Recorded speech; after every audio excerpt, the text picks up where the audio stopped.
बजे चुनाव प्रचार का शोर जो है वो थम जाने वाला है और अंतिम चरण में देख लीजिए जहां बिहार की 8 लोकसभा सीटों पर वोटिंग होगी, शोर आज शाम थम जाएगा और ऐसे में ये बहुत जरूरी हो जाता है अंतिम चरण की। बिहार की 8 लोकसभा सीटें हैं जहां पर वोटिंग होगी 1 जून को। बिहार में अंतिम चरण में कौन कौन सी सीटें हैं उसे भी देख लीजिए।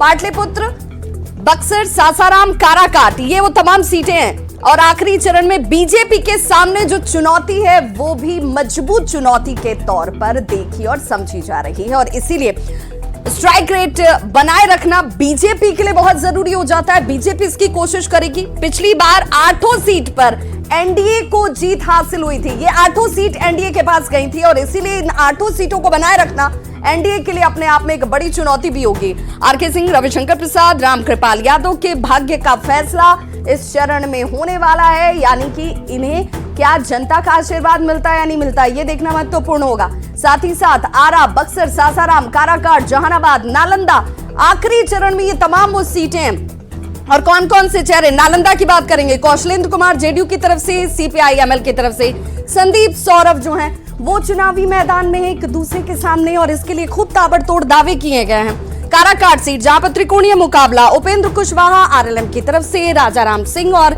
आईएनडी इंडिपेंडेंट के तौर पर पवन सिंह ने इस चुनाव को और ज्यादा इंटरेस्टिंग बना दिया है क्योंकि यहां पर त्रिकोणीय मुकाबला हो चुका है। अब जरा देख लीजिए, पटना साहिब की जंग भी दिलचस्प है। रविशंकर प्रसाद बीजेपी की तरफ से एक बार फिर से, वहीं कांग्रेस की तरफ से अंशुल अभिजीत।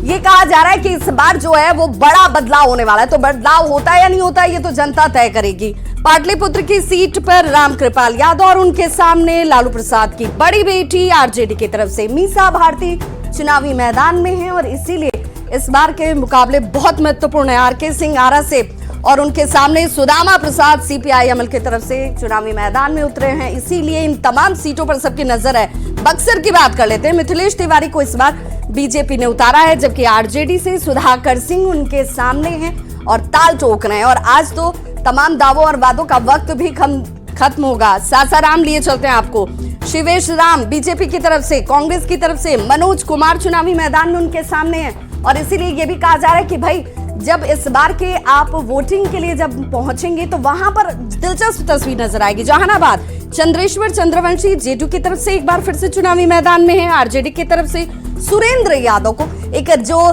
जातीय समीकरण साधने वाली बात होती है, इस बार राजनीतिक दलों की तरफ से पुरजोर कोशिश की गई है।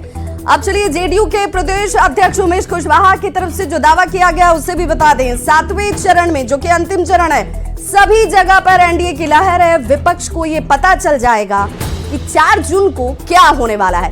विपक्ष एक बार फिर से 0 पर आउट होगा। वहीं 1 जून को इंडी गठबंधन की बैठक पर जेडीयू नेता ने कहा कि दोनों युवराज की करारी हार होने वाली है।